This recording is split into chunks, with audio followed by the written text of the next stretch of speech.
We've come too far to pivot. If you sit on a board, you've heard this sentence. You may have even said it. It usually shows up around something expensive, like a product line that's underperforming, or a market entry that isn't really landing, or a trademark portfolio built around a brand position that market doesn't seem to recognize, a patent family that's been in prosecution for 4 years, with claims narrowed every round just to keep something, anything, alive. Someone in the room finally says it. We've come too far to pivot. And the conversation ends. I am Maria Boicova-Wynants, and this is What Would You Do? Today's question is the most expensive one in business. What would you do if you've already invested too much to stop?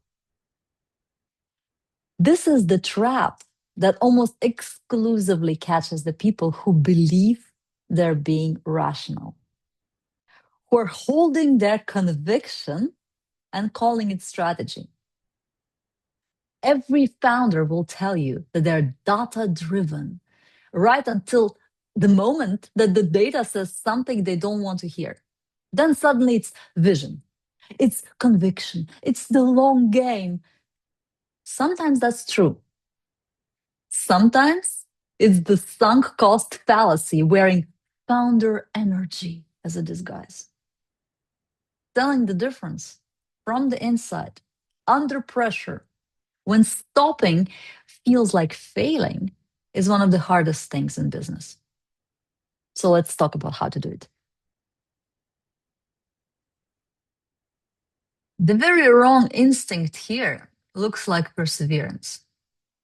It sounds like all those stories that we hear about companies that almost failed, but then there was a founder who held on through the hard stretch and the team that kept filing, kept building, kept pushing until the breakthrough came. Yes, those stories are real and they get often told. But the other kind, where someone also held on through the hard stretch and the thing failed anyway, they simply don't make the keynote. That's the survivorship bias problem in one paragraph.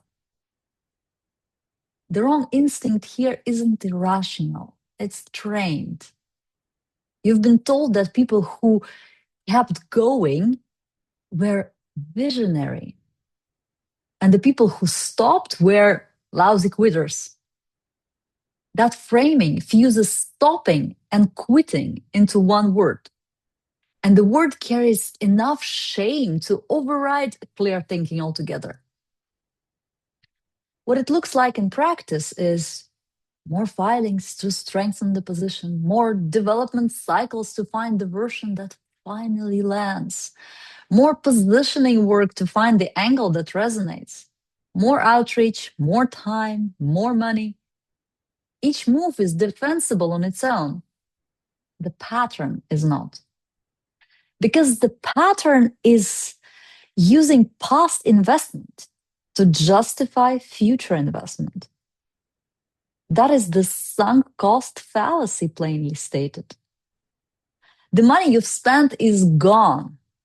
It cannot be recovered by spending more. It creates no claim on future outcomes. It is, as economists say with brutal clarity, irrelevant to any rational forward-looking decision. Of course, it's not irrelevant emotionally, and that's the problem. This is the moment to talk about psychology. Because understanding mechanism is the first step to not being controlled by it. The sunk cost trap is not primarily about money. There is this element, but not primarily about that. It's about identity. When you've spent 2 years building something, that thing is not just a project. It's a chapter of your professional biography. It's what you told your family you were doing. It's the reason you turned down other opportunities, passed on other paths, asked people to trust your judgment. It's woven now into who you are, at least for now. So stopping is not just a financial write-off, it's a narrative one. It requires you to revise the story, and not just forwards, but also backward. To say publicly that the thing I was certain about, I was wrong. The risk I took was not vindicated. The people who doubted me had a point. This shows sharply in IP, because IP is, in a sense, a conviction stretched across time. A trademark portfolio is a bet on a brand identity. A patent family is a bet on technical direction. A design registration is the bet on a product form. And each of those filings is a public, dated, written commitment that the direction you chose is right. So when the direction needs to change, it isn't only the strategy that has to change. The portfolio has to change too. And portfolio has receipts. That makes the identity fusion harder, not easier. The IP estate becomes part of the story you're defending. Not because anyone consciously decided that, because it's just expensive, it's documented, it has your name on it. When identity and decision get fused, the question stops being, is this still the best path forward? It becomes, how do I continue in a way that lets me stay a person I think I am? And those are very different questions. The second one has only one acceptable answer. And that answer will be found regardless of what the evidence says. That answer is continue. And that's the trap. It's not stupidity, not ego in the crude sense. The very human tendency is to protect a self-concept at the cost of a strategic position. In my experience, this is one of the leading causes of what should have been managed, like a managed pivot, becoming an unmanaged collapse. And here's what actually makes this trap so expensive. It doesn't announce itself as a failure. It announces itself as a commitment. And because it looks like a virtue, staying the course, believing in the vision, not being a quitter, it can run for a long time before anyone in the room names it. What gets lost in that time is not primarily money, though that is real. What gets lost is option value. Every month spent maintaining a direction that no longer makes strategic sense is the months in which the people, the capital, and the organizational attention that could have been redeployed were not. In IP, the loss compounds in a specific way. The trademark coverage that should have followed the pivoted brand was never sought. The design protection sits around the product the market has cooled on, while the next product launches with thin coverage. Maintenance fees keep going out of the door for technology that's no longer central. Licensing decisions get made to protect the original story, not the position for the next one. By the time the situation is admitted, the pivot that was available 18 months ago, with resources, momentum, and a clean IP position, is no longer available. What's available now is a crisis pivot. Fewer resources, less confidence, and a portfolio designed for a direction that no longer exists. Distance is not direction. You can go very far in the wrong direction. And the further you go, the more expensive is the course correction. Not because you failed, because you've compounded the cost of a decision that was already not working. So, what would I do? First, force clean separation between the decision and the history. Not emotionally. You can't simply decide to do that. Structurally. Take the situation as it stands today. Strip out all the history. Then ask one question with as much honesty as you can. If we had not invested anything yet, no time, no money, no reputation, no portfolio, would we start this today with what we know now? That question is very hard to answer honestly. And most people flinch from it. They sense that the honest answer might be no. If the honest answer is yes, you are not in a sunk cost trap. You are maybe in a difficult stretch, and there's a real case for continuing. Name the assumptions, track them, put a date on them. But if the honest answer is no, sometimes obvious, sometimes a week of uncomfortable thinking, then the only question left is what to do about it.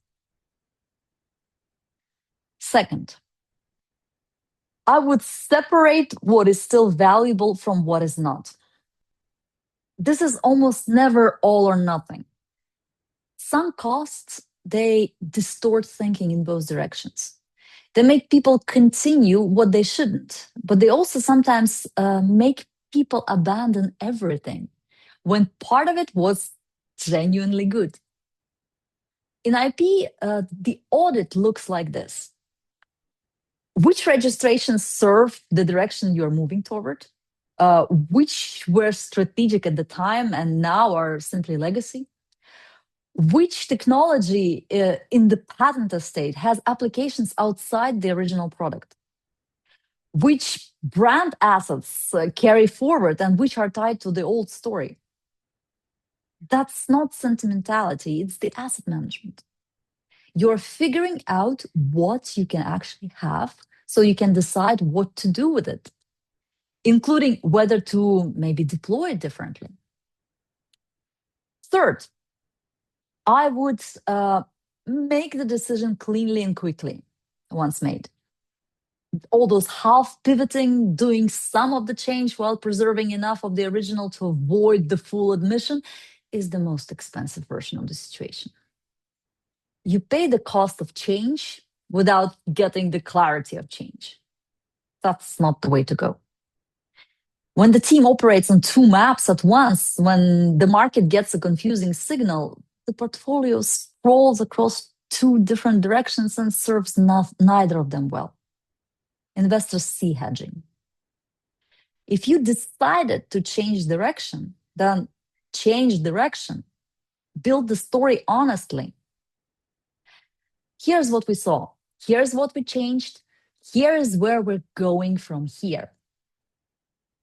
That story might be hard to tell. It's not as hard as the alternative, which is watching in slow motion continuation while everyone in the room pretends not to notice.